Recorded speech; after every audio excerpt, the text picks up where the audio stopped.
सर्वेभ्यो नमो नमः। आज जयपाल शास्त्री संस्कृत चैनल में फिर आप सभी विद्वानों का हार्दिक अभिनंदन है, स्वागत है। हम आज अलंकारों के विषय में पढ़ने जा रहे हैं, जो हमारे स्टेट नेट में बहुत ही इनसे प्रश्न पूछे जाते हैं और आप कैसे उनका लक्षण पूछा जाता है या उदाहरण दे दिया जाता है, तो आप उनके नियम क्या हैं उनको देख करके आसानी से अपने स्टेट की परीक्षा में इन अलंकारों से संबंधित प्रश्नों के उत्तर दे सकें। इसके लिए आप हमारे अलंकारः यमकालंकारः लक्षणं सत्यर्थे पृथगर्थायाः स्वर व्यंजन संहते क्रमेण तेनैव आवृत्तिः यमकं विनिगत्यते।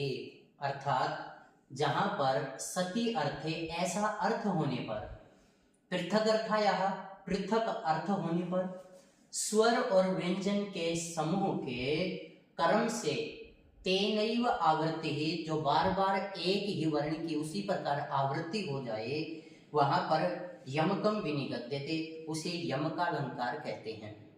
जहां पर दो शब्दों की एक ही स्थान पर आवृत्ति हो जाए बार बार, तो वो आपका यमकालंकार कहलाएगा।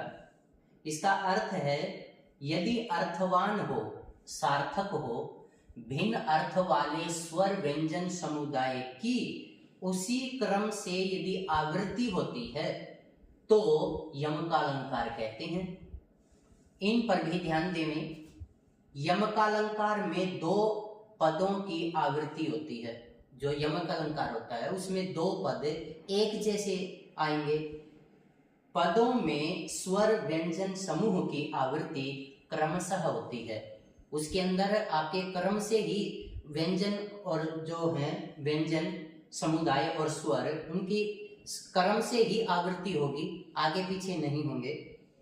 आवृत वर्ण समुदाय यदि सार्थक है तो अर्थ भिन्न भिन्न होना चाहिए, अन्यथा एक सार्थक तथा एक निरर्थक भी हो सकता है और सभी निरर्थक भी हो सकते हैं।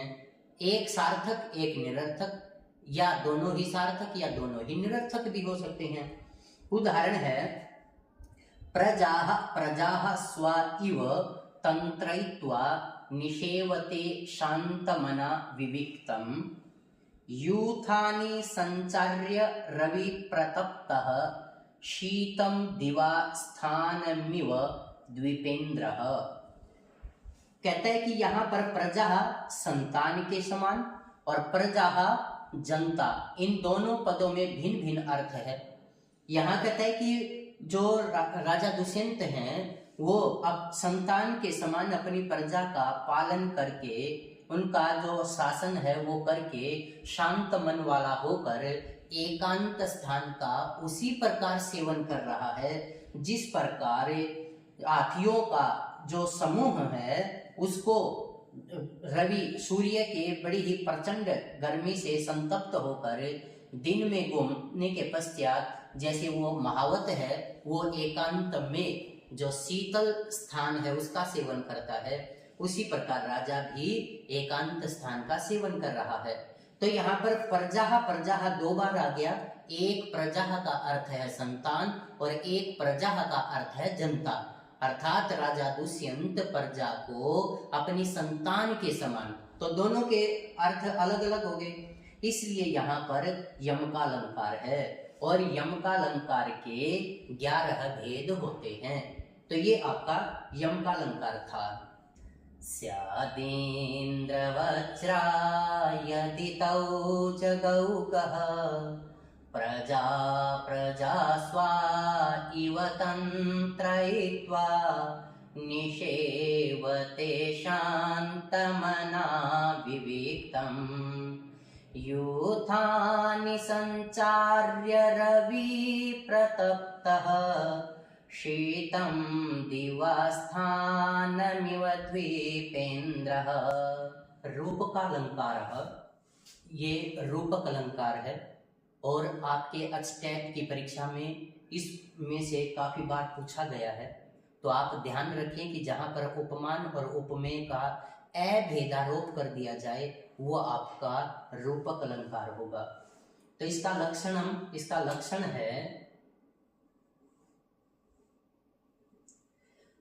तद रूपकम अभेदो यह उपमानोपमेययोः, अर्थात जहां पर भी उपमान और उपमेय में अभेदारोप हो वहां पर रूपकालंकार होता है। जहां पर भी उपमान और उपमेय में अभेदारोप हो जाए वो आपका रूपक अलंकार होगा। इसमें हमें दो बातों पर ध्यान देना चाहिए। इसमें उपमान तथा उपमेय के भेद की स्पष्ट प्रतीति होती है। दूसरा, उपमान तथा उपमेय में अत्यंत सामीप्य के कारण अभेद की कल्पना की जाती है। इसका उदाहरण है कृष्णा प्राभव भुवा रिपु वाहिनीव कुंभ स्थली दलन तीक्ष्ण गदाधरस्य भीमस्य कोप शिखिना युधि पार्थ पतत्री चंडानीलैश्च कुरुवंश वनम विनष्टम। कहता है कि जो द्रौपदी है उसका जो अपमान हुआ है, जब उन्होंने जो द्यूत क्रीड़ा में हार गए थे और उसका दुर्योधन ने जब अपमान कर दिया था, तो कहता है कि द्रौपदी के अपमान होने से रिपु वाहिनीभ, रिपु शत्रुओं और वाहिनी माने सेना, अर्थात जो शत्रुओं की सेना में विद्यमान हाथी हैं, जो कुंभ स्थली अर्थात जिनके घड़े के समान बड़े बड़े मस्तक हैं, उनको दलन करने में बड़ी ही तीक्ष्ण भयंकर गदा को धारण करने वाले भीम के क्रोध रूपी शिखाओं से और युद्ध में जो अर्जुन है उसके प्रचंड अनिल जो हवा है उससे कुरु वंश रूपी जो वन है वो जल्दी ही नष्ट हो जाएगा। तो यहाँ पर इसके ऊपर क्या किया गया है कि कोप शिखी क्रोध रूपी अग्नि और पतत्री चंडानिल बाण रूपी भयंकर वायु, कुरु वंश वनम और कुरु वंश रूपी वन, क्योंकि यहाँ पर कोप पतत्री तथा कुरु कुल उपमेयों पर शिखी अनिल तथा वन उपमानों का आरोप करके अभेद किया गया है, अर्थात इनमें कोई भेद ही नहीं किया। भाई जो कुरुवंश है वो जो वन है उस वन के समान दिखा दिए, तो उनमें कुरुवंश में और वन में कोई भेद नहीं किया गया। तो इसलिए यहाँ पर अभेदारोप होने के कारण रूपक अलंकार है। और मम्मट ने रूपक अलंकार के 8 भेद माने हैं। तो ये आपका रूपक अलंकार था। उत्प्रेक्षालंकार का ये लक्षण है, भवेत संभावन मथोत्प्रेक्ष्या प्रकृतस्य परेण यत्, जब प्रकृत उपमेय की परेण परात्मना उपमान से संभावना की जाती है तब वहां पर उत्प्रेक्षालंकार होता है। उत्प्रेक्षा वाचक शब्द अर्थात ये जहां पर भी संभावना प्रकट की जाएगी वहां पर आपका उत्प्रेक्षालंकार होगा। और ये आपके उत्प्रेक्षा वाचक शब्द हैं। मन्ये मानो, शंके, नूनम, प्रायः, ध्रुवम, इव आदि हैं। लेकिन ये जो इव शब्द है यदि किसी सुबंत के साथ आएगा तो वहां उपमा अलंकार हो जाएगा। लेकिन जहां पर भी क्रिया के साथ आएगा, जैसे लिम्पति क्रिया है, यहां इव आ गया तो यहाँ आपका उत्प्रेक्षालंकार हो जाएगा।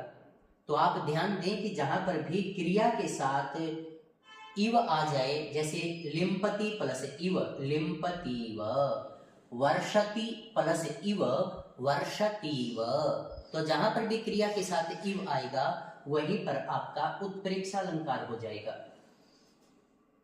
इसका उदाहरण है लिम्पतीव तमंगानी वर्षति वाञ्जनं नभः असत्पुरुषसेवेव दृष्टिर्विफलतां गता।